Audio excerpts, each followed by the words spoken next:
Awesome. Well, welcome to Menopause Chicks, everybody. Our office hours today is with my friend Tracy, who's a member of the Menopause Chicks community and a professional breather. Have you ever heard of that? I'm so excited because she has lots to teach us today. So why don't you take it away, Tracy?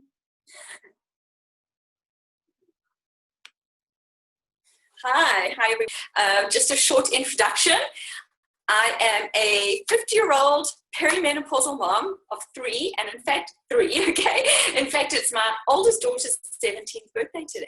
Oh. And it's pretty weird to think that I have a 17-year-old, right? And they go all the way down to 8, so I'm spanning the mothering phases at this point. And homeschooling a grade 2.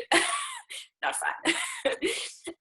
So I am a movement coach, and my passion is helping perimenopausal and menopausal women lose the body aches, belly, and even sneeze pee without spending hours in the gym. So what I wanted to talk to you about today was working through some breathing. I love talking about breathing because, first of all, it is just such a foundational human function, okay? Next to the heart pumping, it's the thing that keeps us alive. And interesting though, there are optimal and suboptimal ways to breathe. So we're going to be looking at some of that and just seeing what is our movement pattern and habit, and is there a way to do it better? The other reason why I love talking about breathing is that it is such a quick fix. I hate using the word quick fix, but I will. It is such an easy entry into having better mechanics and better moving and better function. And when I explain to you a little bit more about what breathing involves, then hopefully this will become a little bit clearer. And all it requires is a couple of minutes practicing breathing a day.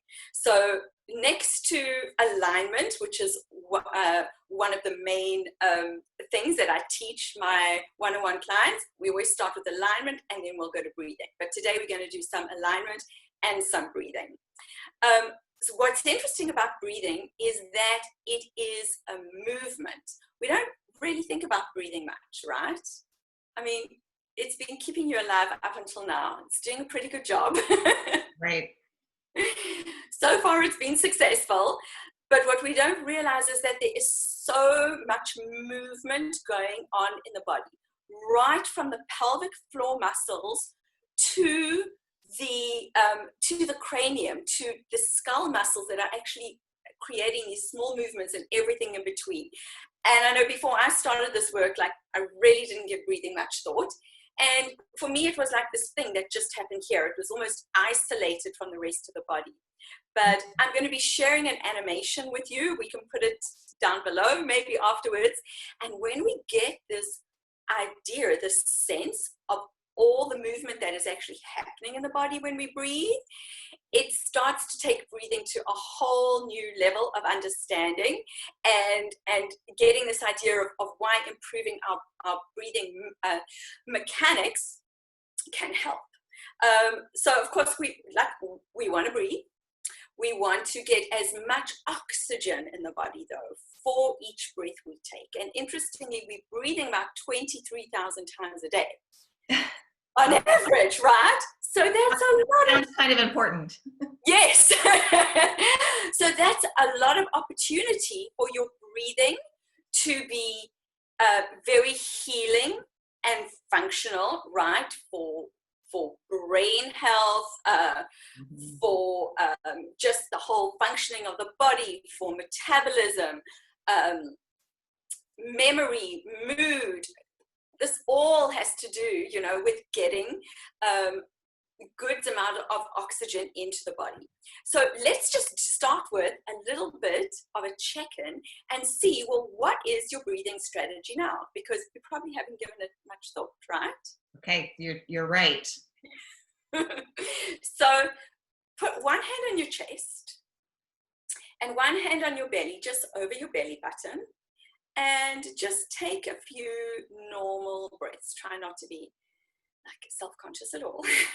And just take some natural breaths. Just nothing too deep. Just like normal, what we call normal organic breaths. Okay. And tell me, where is that movement happening in your body? Is it starting with your belly hand, or is it starting with your chest hand? And where is most of the expansion going on? Definitely starting with my belly hand. Mm-hmm. And most of the expansion is in that place that's gotten bigger lately, which is above the belly button. Mm-hmm. Right. Okay. So you're a belly breather, which a lot of us are. And I also see that the chest motion that is happening when you breathe is a little bit of this lifting through here, right? Yeah. Can you see that? Mm-hmm. With the neck muscles. And that is all super, super common and normal for so many reasons that we don't have time to get into today. We can look at that at another time. It's exaggerated. I'm walking around like this all the time. Right. Yeah. And then if I ask you to take a big breath, like you're going to get ready to do a big task, like you're going to pick up a really heavy box, let me have a look and see how you do that. So big breath. Right, this big, like upward lift. Okay. So what your current breathing strategy is, and this was certainly mine when I started the work, is that we're using a lot of the neck or what's called scalene muscles. And these are our secondary breathing muscles. I'll explain to you what the primary breathing movers are. But being in this kind of, and it sets us in this almost shallow breathing pattern. Would you say that you're shallow breather? Right. So that's because we're using the secondary or extraneous breathing muscles, which are the neck and the belly. And we kind of become stuck into this habit. The problem with that way of breathing is that we cannot get full expansion into the lungs. And so you may feel, once I show you this different way to breathe, we don't realize that our body is almost under this low-level constant panic because we're not getting in enough oxygen because we're using the secondary breathing mechanics. And it's great that we have secondary breathing mechanics because it kept you alive until now, and that's awesome, right? Yep. But what we want to try and do is breathe better and find a pathway into the more optimal breathing mechanics, which will not only start to give you just more oxygen and help with aches and pains in your body and even pelvic floor issues and even like sneeze pee issues. Like this is the first fix for sneeze pee, is getting the breathing right, okay? And we can maybe talk about why that is at another time. Sure. So let me just explain to you briefly with my trusty Skelly, because it often helps to get a visual idea of what's going on, especially because breathing is a whole body thing. So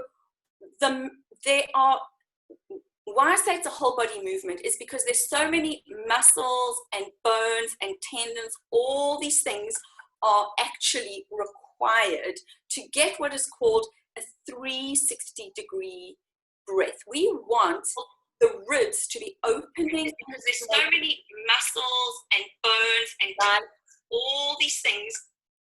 Is it okay? We want the rib cage to be opening and closing like an umbrella. That's quite a lot of movement. So this is where movement is going on. We've got the rib cage over here. The lungs are sitting under the ribs. Under those lungs, right, under the rib cage here is the diaphragm, which is a huge muscle. And so we've got the diaphragm here, which kind of interconnects with the pelvic floor muscles down here. And then sitting on top of that, we've got our 3 levels of abdominals, and then we've got some stabilizing multidifidus muscles at the back. And all these muscles are engaged in kind of, I don't want to say proper, but in an optimal breath. So what happens when we breathe in, and we're going to go back to high school physics and biology for a second here, but I think it's helpful to understand what's going on. As we take an in-breath, the diaphragm moves down to create more space for the lungs to fill, because breathing is a volume and a shape change. When we're just breathing with the belly, when we're trying to get more breath in by making our belly bigger, all we're doing is creating a shape change. We're not actually creating any volume change in the lungs. And volume change in the lungs equals breathing, right? Okay. Yeah. So what we want is a mechanism or a pattern, a movement pattern that will create more volume, more space, a bigger expansion of the lungs so that there's more space for oxygen exchange to occur. So how are we going to get bigger lungs? We can't get bigger lungs by just taking the breath down to the belly. We want this diaphragm to go down so that the lungs can get big. And then what happens down here is that the pelvic floor actually is meant to lengthen. And then as we breathe in, we want the diaphragm comes up. Well, it's doing this voluntarily, whether you are aware of it or not, but it makes such a big difference. There are things that can prevent that nice moving of the diaphragm, but we'll get back onto that later. So as we breathe out, the diaphragm moves up, the lungs get small. So smaller volume and the air comes out. So underlaying all of that is this rib cage that we've got sitting on top of the lungs. So in order to get that nice big volume and small volume motion happening in the lungs, we need the rib cage to move. And in most of us, especially by the time of perimenopause and menopause, our rib cage ain't moving anymore. It is very, very locked down. Do you notice that your mid back is quite tight? Oh, always. Yeah, that there's very limited motion going on. And when you also showed me your breathing at the beginning, I could see that there was no motion of the rib cage. It was just up here and through the belly, right? Right. So the thing is, we've got all these intercostal muscles going between each rib. Those muscles are meant to be moving. They're meant to be contracting and releasing to make this rib cage, which is meant to move. There's cartilage here. There are joints there. That rib cage is meant to move. So as it gets big, the lungs can then get big. And as it gets small, the lungs can then get small. So what we're after is what's called a 360-degree movement of the lungs, where the breath is going sideways, laterally, where it's going back to front, and where there is a little bit of a lift of the rib cage. So that's what we're going to start exploring now with some exercises, because it's great to go into a yoga class or meditation and get taught these wonderful breathing strategies. And if there's time, we may even go over a few of them at the end. Breathing techniques and strategies like alternate nostril breathing and box breathing, they're wonderful. But if your body physically can't take a deep breath, then you're kind of undermining the whole like meditative and expansive point. Right. In the first place. So this is why we're stepping back and looking where movement coaching comes in to actually help the body move better. It's like it's pre-exercise exercise, if that makes sense, because we don't even realize how locked and stuck our bodies have become.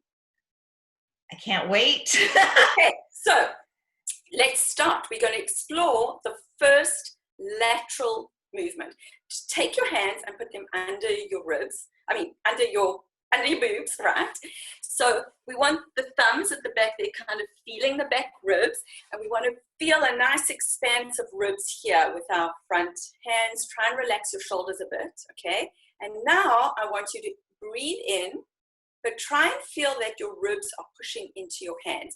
Give them permission to move sideways, okay? So even force them out a little bit. We never want forcing, but sometimes to get a sense of the feeling, we need to force it first. So breathe out and push these ribs sideways. Now breathe in, push them sideways. Now breathe out and close them with your hands. Make them small. Make them small. Okay. If you are asthmatic, have your inhaler handy and only go to your edge. Okay. So make the ribs small. Now inhale. Can you feel that they're moving laterally? They're moving side to side? Yeah, maybe for the first time in my life. Wow. I love it. Okay. Breathe out. Make them small again. What's so interesting is that many of us, part of the reason, so keep practicing that while I talk to you, okay? Because as you practice, those muscles, those intercostal muscles that have been so atrophied are going to stop waking up.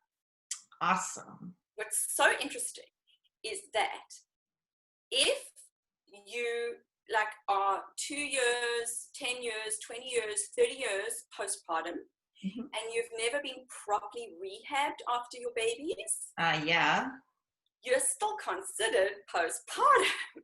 And this whole breath thing, the breathing mechanics breaks down when we're pregnant, because for months that baby is pushing your rib cage open. And then we have the baby and we're not properly rehabbed, and so we called in the trade stuck on an inhale, which means our ribs are too wide. And if you're just breathing in this shallow pattern, you can never get full lung function back. And that's why when I teach breathing, I love to start with, did you see how the first time you inhaled, you just went like that? And then I said, now exhale all the way. We're not even used to exhaling all the way. So exhale all the way, let the ribs close. I like to even do a little cough at the end. Now breathe in. Did you feel that expansion through the rib cage? Yes. So the brain hasn't even mapped. We've got to get the brain to map again that the ribs can actually close. Give them permission to close. It's like, you see the look of shock on my face? Like, I do. You said your daughter's 17 today. My daughter will be 17 in a few weeks. It's like, has it really been that long? Wow. So are you feeling that expansion? I am. Awesome. I love it. I love showing people breathing, because I know for me it was such a, oh wow, it was like just a light bulb. And so much changed. Like my back pain, once I started doing this breathing, completely dissipated. And maybe we can explain a little bit why that comes into it as well. And how many times in our life have we been told to put our hands in our hips and that's a comfortable spot? I don't think I've ever had my thumbs in this particular part of my body. Do you know what I mean? Have you ever had a relationship with your ribs before? No, I've never had a relationship with my ribs. Oh my gosh. So fun. Awesome. So that's the first, so we're talking about 3D breathing. So the first dimension is lateral. The next dimension is back to front. And what's super awesome about this dimension is that the majority of our rib is actually, the majority of our lung is sitting at the back of your body, under your back ribs. That's a whole ton of lung, right? Right. That's a whole, like, unexplored territory of lung function that is available to us, except we can't find it. And one of the reasons we can't find it, some of us can't find it, well, most of us can't find it, especially if we still postpartum, is because, and let's check this out, give this a little try, many of us ladies are stuck in a little bit of a chest lift, a little bit of a rib lift. So if you put your hand, if I ask you to, if you're standing up and I ask you to sit straight and tall in your chair, okay? Like as if you were standing up and walking around. Like often in our chair we'll slump a bit, but stand straight, as in what, if you were walking into a room to give a presentation, how would you stand straight, right?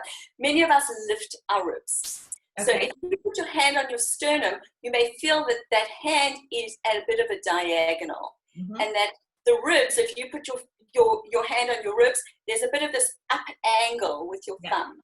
Can you feel that? Yeah, definitely. So again, this is like a post, it's a pregnancy posture that we get into that we then never come out of. And part of the reason why we don't come out of it is because we've also been told, stand tall, which means ribs up, shoulders back, right? That's great posture. You may look great, but it's not alignment. Alignment is the way we work, and posture is the way we look. And they're not necessarily the same. What we want to do is have good alignment and good posture. Because when you take your body out of anatomical neutral, in other words, where the position of where the bones actually belong, like Skelly, he's an anatomical neutral.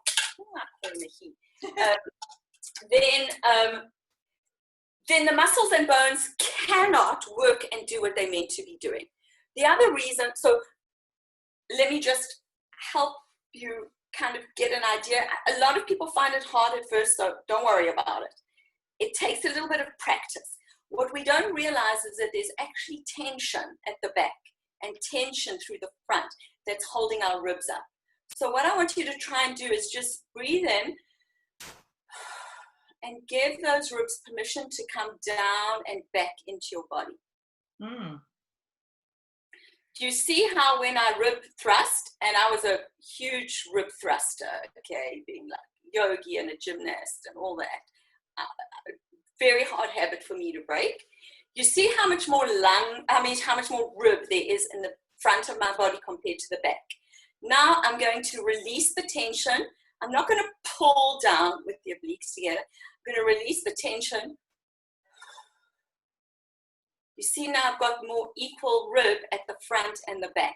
So if you are stuck in this rib thrust position, so try and practice that and see if you can feel it.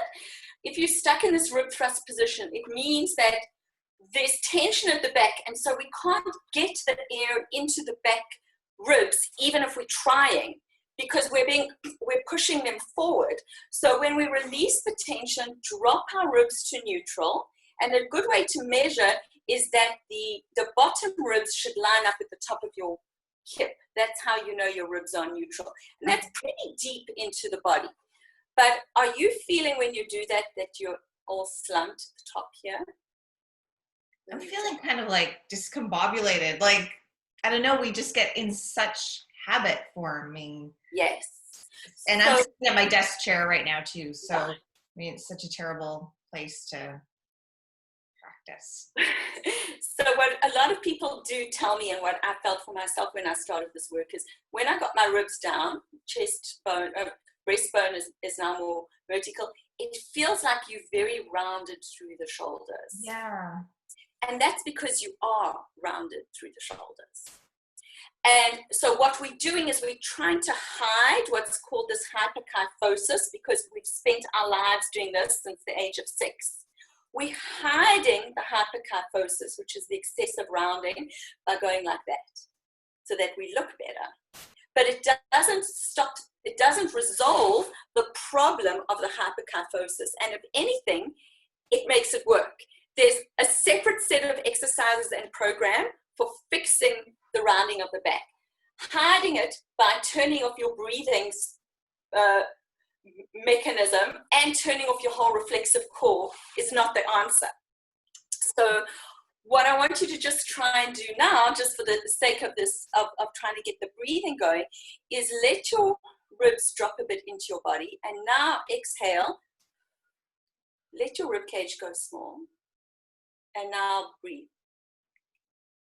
And see if the air is coming into the back ribs a bit. Yeah. Can you feel that? I've never had a relationship with my ribs before. I love it. Can you feel the ribs going into the chair? Awesome. And so now your lungs have an opportunity to get bigger. Very cool. Cool. So cool, right? Yeah, very cool. So that's the second part of the 3D. I'm not going to go into the thoracic spine one because that's a bit complicated. But when people's rib cage has been locked down for so long, I'm going out of focus here. Sometimes it's not useful to just say, breathe into, like I've been in many yoga classes where the teacher said, breathe into your back ribs, breathe into your back ribs. And I'm like, my back ribs ain't doing anything, right? I don't even know what my back ribs are. So when these intercostal muscles have been atrophied for so long, sometimes we need to do actual exercises to get them moving. So I love this exercise. I'm going to grab my chair. Okay. And if anybody's watching, if you're not in a chair, go sit in a chair and go grab a pillow or a big towel or blanket. And I'm going to show you this awesome back expansion exercise. Okay.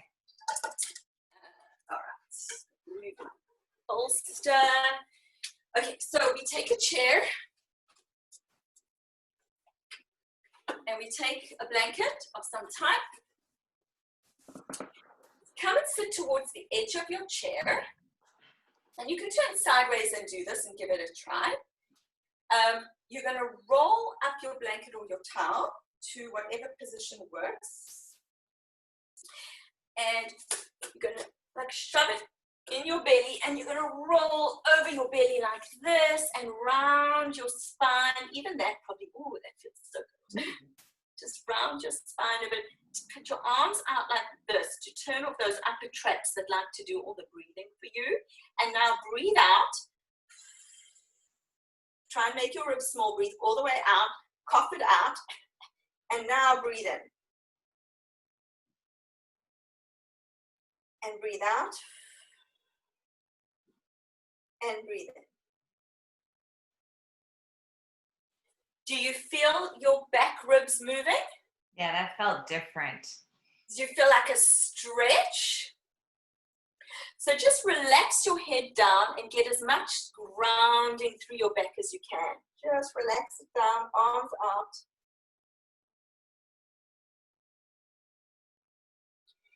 Try that a couple of times. Be sure that you're exhaling all the way out.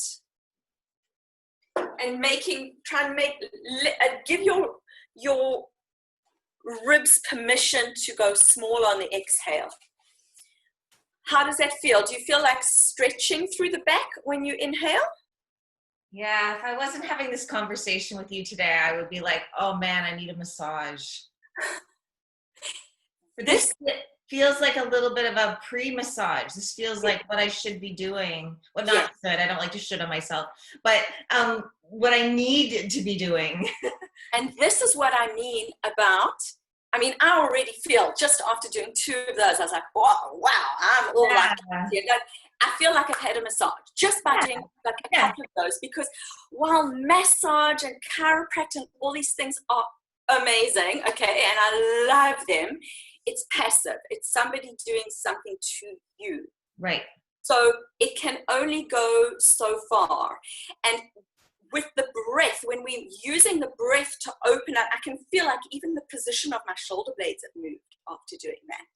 It's like it's this internal thing that's going on, and it is so powerful. And that's why I was saying at the beginning that when we breathe properly, it's more than just getting the benefit of the added oxygen. It's a huge part of the movement coaching work that I do to help people resolve their aches and pains throughout their whole body. It's so foundational. So now do you want to try put all those elements together, and let's see if you can get a little bit more expansion into the rib cage. Now we want to just take a normal natural breath, okay? Because what we're doing here is training. And if anybody's interested in doing this work, all we have to do is just spend 5 minutes on it twice a day or whatever. I don't expect you to think about this all the time. It's a little bit of thought, it's a little bit of training, and it will start to become the organic, natural way that you breathe, and these dudes will calm down. Your head, because they've been doing all your breathing. They're so overworked. So let's try the 3D one more time. So we've got hands at the sides, we've got ribs down, okay, so that the back feels bigger. Breathe out. Make the rib cage small. Good. And now breathe in. Push the air back. Breathe out. Ribs small. Cough it all out. And breathe in.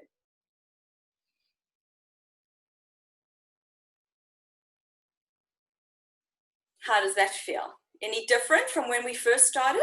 It felt a little bit easier that time. Yeah, not as foreign. Amazing. And did you feel like you were getting more mushrooming of the rib cage, like a little bit more movement through it? Well, absolutely. But as I said, I think this is the first time in my life where I've actually even ever focused or thought about it. I mean, I'm going to think about you every day for 5 minutes for, the next 50 years. But that is awesome. It's also great to do it in front of a mirror. And really, I don't expect massive change now, right? I'm just giving you some information and some very basic exercises to take away. This alignment one is really important, and the ribs down, because you can see how if there's any lifting of the ribs, it's stopping the back breath. And that's where the majority of the breath is going on, is in the back. That's where the majority of the potential for breath to happen is in the back. So we've got to get that back clear. We've got to get the muscles moving. So that's just one alignment aspect. I teach some other alignment points, and if people are interested in those, I have a free manual called Learn 5 Alignment Adjustments in 5 Minutes on my website, and we can maybe add a link. Yeah, we'll put that in the comments, Tracy. That's amazing. Awesome. So I just wanted to give you, do we have time for one more little exercise? It's going to be interesting because it's not actually an exercise, it's a release. Okay. Because what movement coaching involves is strength and release and stretch and alignment. So we've done alignment, we've done release the ribs down. I'm going to show you another. We've done stretch with the breathing. We're not going to do strength today, but let me show you another release. Okay. The thing is, and I'll use Skelly to, the thing is, with the ribs, so first of all, we want those ribs to be opening, right? Did you feel the ribs opening a bit as you breathe? So I just forgot to show you this one little illustration.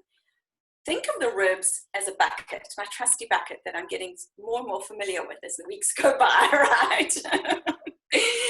So imagine that this is a rib, that's the breastbone at the front, and the ribs actually attach to the vertebra at the back. So as the ribs move, the spine moves, which is why if the ribs don't move, we get very locked down in our spine, because those ribs are meant to be moving the spine all day long in this tiny little motion. So what happens when we start to do 3D breathing, when we start to get more movement through those intercostal muscles, the ribs are kind of lifting like that. Each rib is moving and creating more expansion. So that is what we want to try and get. If we're keeping our ribs locked down and we're just doing this neck breathing that most of us are doing, just think of it like this. It's just taking the page and lifting it up and down. Good visual. So the next thing I'm going to show you is called an abdominal release. And that's because, are you a tummy sucker? I know I am. And I can even see my teenage daughters. A lot of us hold this little bit of tension into our tummies and we aren't even aware of it. It's just become such a habit for so long that it's just this small little bit of tension that we hold. And even if it's a small bit of tension, if our abdominals are not at just what's called normal resting tension, it's going to interfere with the excursion of this diaphragm down as we breathe. And so if you're holding some tummy tension, then it means the diaphragm can't really move. And so now you've interfered with the whole mechanism from the get-go.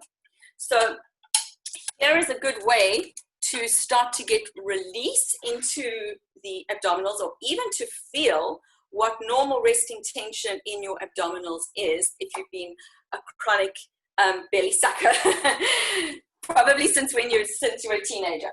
So just come on to, I don't know if you want to try this on the floor, or if you want to try it later, whatever you feel comfortable. You come onto your hands and knees, and you can see as I come down, I've got tension there, all right? So Now, and this is even hard for me to do just on camera like this, but I'm going to do it. Yeah, release the tension. It's a huge mindset thing. We're used to having a certain look and feel of our shape. So that's my tummy in normal resting tension. And it feels really weird because I'm used to having it a little bit up here. And I have to kind of pat my tummy all day long and just give it permission to be at normal resting tension. It's not pushing the tummy out. It's just releasing it. And if people are trying this at home, you may find that when I first started doing this, my tummy would just creep up all by itself. It would just, because we're used to this tightness, either because we want this flat line that society expects of us, right? Or because we're just so used to having it there. So, or it may be because we've been told or believe that we need to hold our abs all the time to support our spine, which is 100% not true. We need our abs to be at resting tension so that they can work reflexively to support the spine. If you're holding a muscle tight all the time, it can't do its job.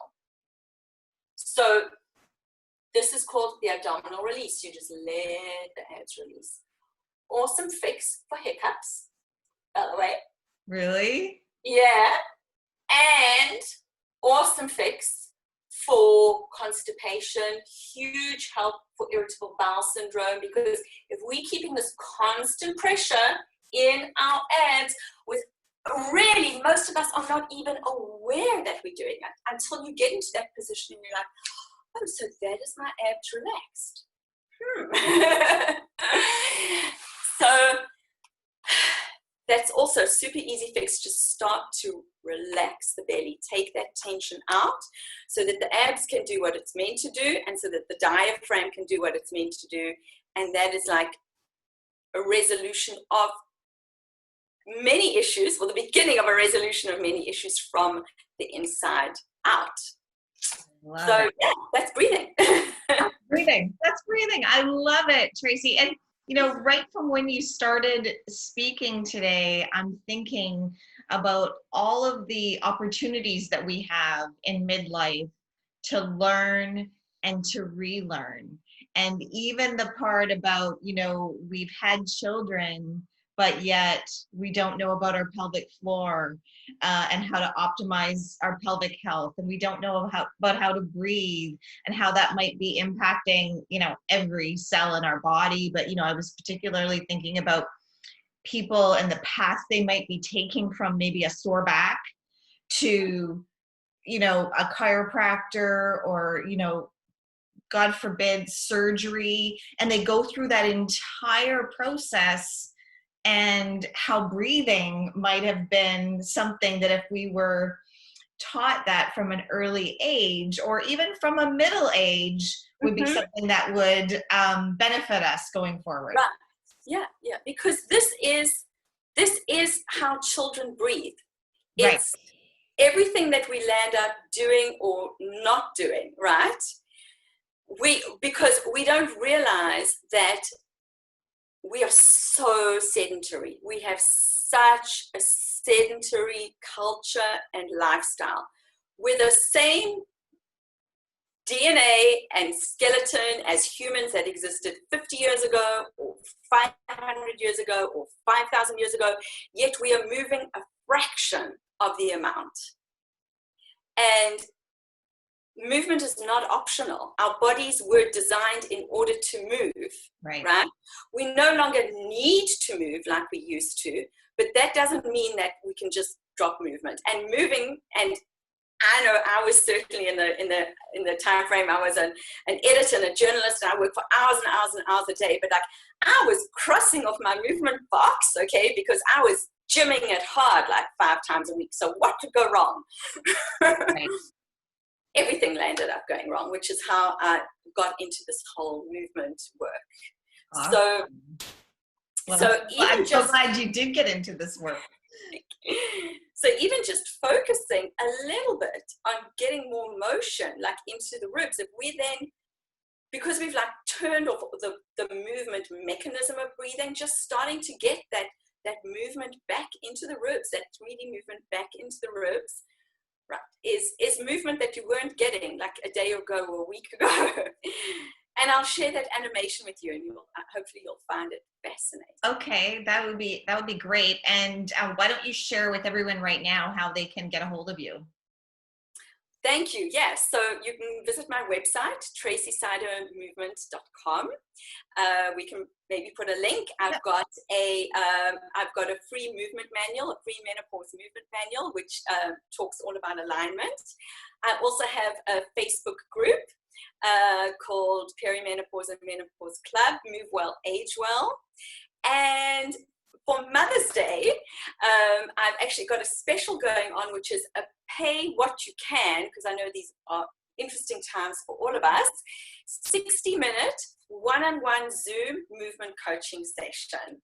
So please hit me up on that. Take me up on that. I'm dying to meet all the wonderful women in the group and just kind of explore this whole movement thing. That is very cool and very kind. Thank you. We will spread the word for you. Thank you. Thank you so much. Well, I'm so glad that we could do this today. Thank you for giving me a little bit of an adrenaline rush. And I look forward to talking with you soon, Tracy.